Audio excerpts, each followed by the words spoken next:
Okay, I added on, I finished basically my fill, and I added some effect on the 3D. Can't really say if I'm 100% happy with it, but for doing it pretty quickly, I think it turned out okay. So let me talk about a few more tips. Alright, so as you can see, or maybe not see on the camera because of the color correction,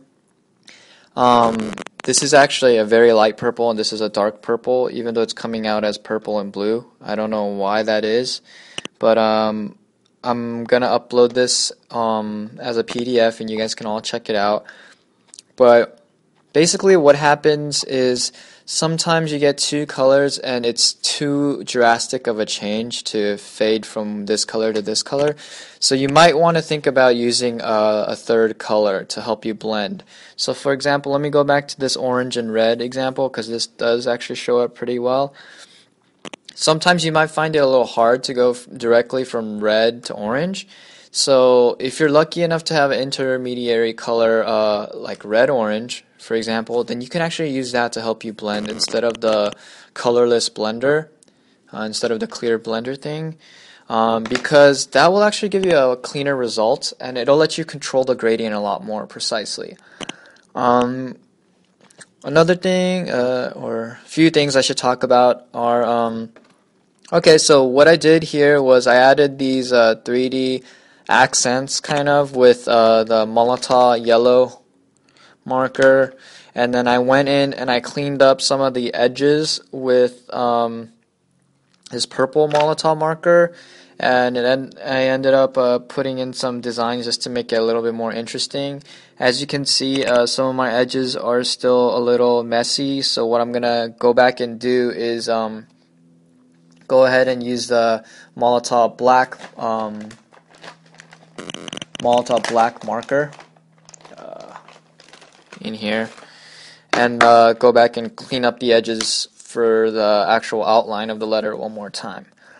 And then after that, I'm going to add on a little bit of extras. So as you can see, I colored in a rough background color. It doesn't have to be precise because it's just a tutorial.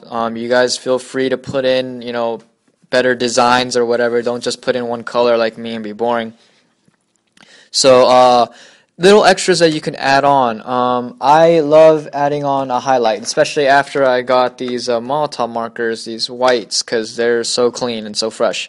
So you can add highlights on. When you add highlights, if you add a highlight on the top of the letter, make sure that you highlight every top of every section of your letter.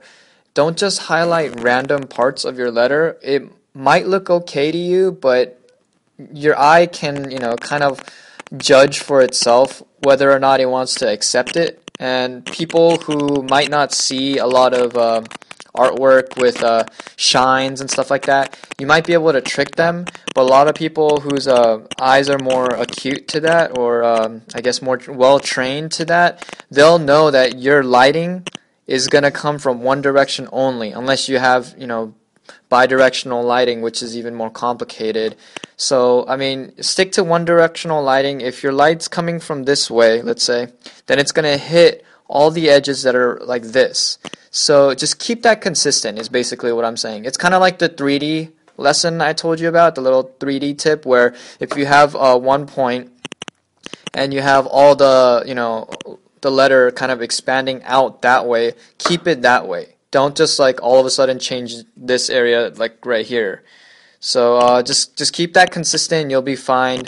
So you got the highlights, and you can do shines. I do a lot of shines, and people seem to like it. Like my stars, I do stars like that, or sometimes I just do that, or sometimes I add on like a 6-spoke kind of star, or you could even do this type of thing, or I don't know, like some weird one like that.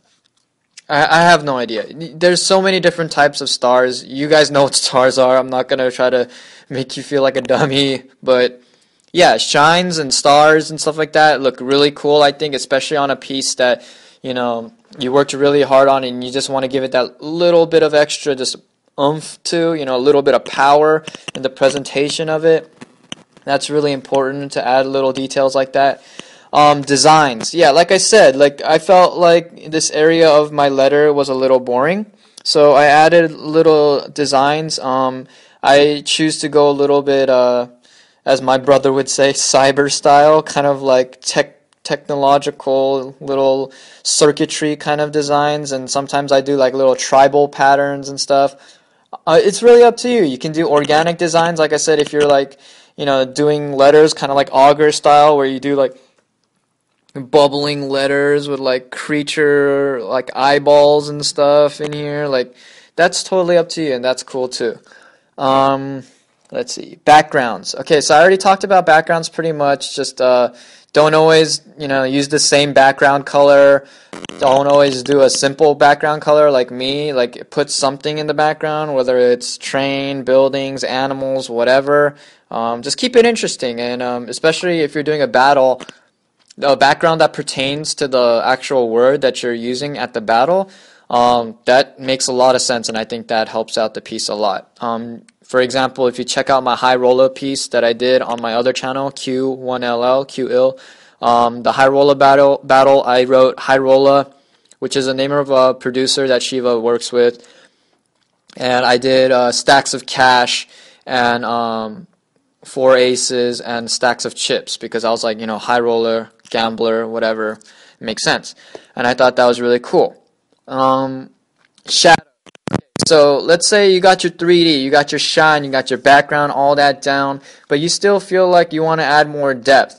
Well, this is something that I'm not too great with, so I don't really feel comfortable telling you how to do it. But shadowing, when something overlaps another part of your lettering, or when your actual piece is meant to kind of stick above ground or out of the paper, you want to shadow the appropriate area. So let's say I have this piece and it's actually floating above this paper, then I would shadow this kind of area right here to kind of represent that the light is falling down and it's blocked by this lettering. So it's going to take up approximately, that much space. You see?